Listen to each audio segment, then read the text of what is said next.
एक unlucky hero, एक Hollywood vibes director और एक रेट्रो कहानी जो दिल को छुएगी या दिमाग को चकराएगी। क्या आप तैयार हैं इस बवंडर में कूदने के लिए? रेट्रो, एक कहानी जो प्यार, खून और भगवान कृष्ण के रंग में रंगी है। कहानी शुरू होती है एक ऐसे आइलैंड से जहां हवा में आज़ादी नहीं, गुलामी की सांसें चलती हैं। एक राजा जिसका दिल मौत का दीवाना है, रिमोट कंट्रोल लिए बैठा है, हर इंसान उसकी उंगलियों का प्यादा। उसका शौक डेथ गेम, 2 टीमें, खून खराबा और हारने वाली टीम का एक शख्स राजा के बेटे की मर्जी से मगरमच्छ करने वाला। क्रूर ना, लेकिन यहीं पर आता है हमारा हीरो सुअर, इंडिया का सबसे अनलकी एक्टर जिसके चेहरे में 2.5 मिनट का जादू है, पर डायरेक्टर्स हर बार उसकी शक्ति को बर्बाद कर देते हैं। इस बार कहानी में ट्विस्ट है।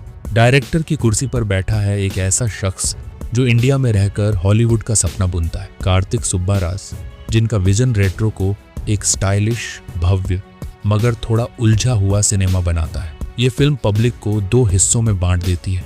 एक तरफ वो जो इसे मास्टरपीस मानते हैं, दूसरी तरफ वो जो कहते हैं इससे बुरा तो कुछ बन ही नहीं सकता। आखिर ऐसा क्या है रेट्रो में जो 0 और 100 के बीच झूल रहा है?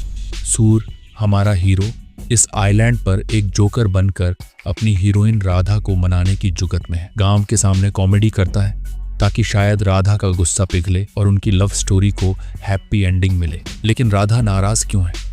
ये सवाल हवा में लटकता है। उधर राजा का डेथ गेम चल रहा है, खून, मारपीट और वो डार्क रेड पास्ट जो सुअर को इस गेम का चैंपियन बनाता है। उसका अतीत काला नहीं, लाल है, खून से सना हुआ। लेकिन कहानी यही नहीं रुकती। असली विलन सुअर का अपना पिता जो कटे हाथ लिए अपने बेटे की गर्दन काटने को बेताब है।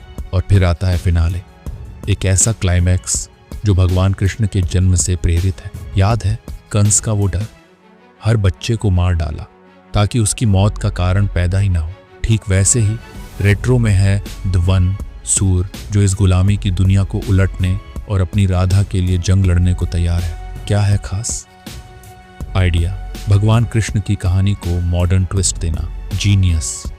क्लाइमैक्स, सूअर की असली आइडेंटिटी का रिवील, फिल्म का हाई पॉइंट जहां वो आखिरकार अपने एक्टर वाले रंग दिखाता है। विजुअल्स, बजट के हिसाब से कुछ सीन हॉलीवुड लेवल के लगते हैं। सूर और कार्तिक का जोश, दोनों ने स्टाइलिश सिनेमा बनाने की ठानी और कोशिश दिल से की। क्या गया गलत? कंफ्यूजन, प्यार, एक्शन, रोमांस, ड्रामा, सब कुछ दिखाने के चक्कर में कहानी भटक जाती। विलेन की कमी, जोकर जैसे कैरेक्टर्स हैं पर एक सॉलिड नेगेटिव फोर्स का अभाव खलता है। हिंदी डबिंग इतनी खराब कि फिल्म का थीम और फील बर्बाद हो जाता है। सूर का मास साइड, रोलेक्स वाले सूअर की झलक कम मिलती है और जो मिलती है वो अधूरी लगती है, कॉम्प्लिकेटेड। डायरेक्टर ने अपने लिए फिल्म बनाई, ऑडियंस के लिए नहीं। एक सिंपल 1 मैन शो सूअर के आसपास बेहतर होता तो देखें या नहीं। रेट्रो एक रिस्क है। अगर आप स्टाइलिश, उलझी हुई कहानियों और सूअर के फैन हैं तो टिकट बुक करें। लेकिन अगर आप सीधी सादी मास मसाला फिल्म चाहते हैं तो शायद निराशा हाथ लगे। क्लाइमैक्स और कुछ कमाल के विजुअल्स फिल्म को बचाते हैं पर पूरी तरह नहीं।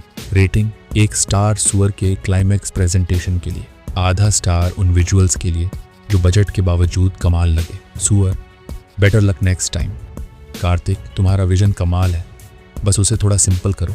और हाँ लोकेश सर, रोलेक्स के साथ जल्दी आओ, सूअर को एक प्रॉपर मास फिल्म दो। Take care, bye bye.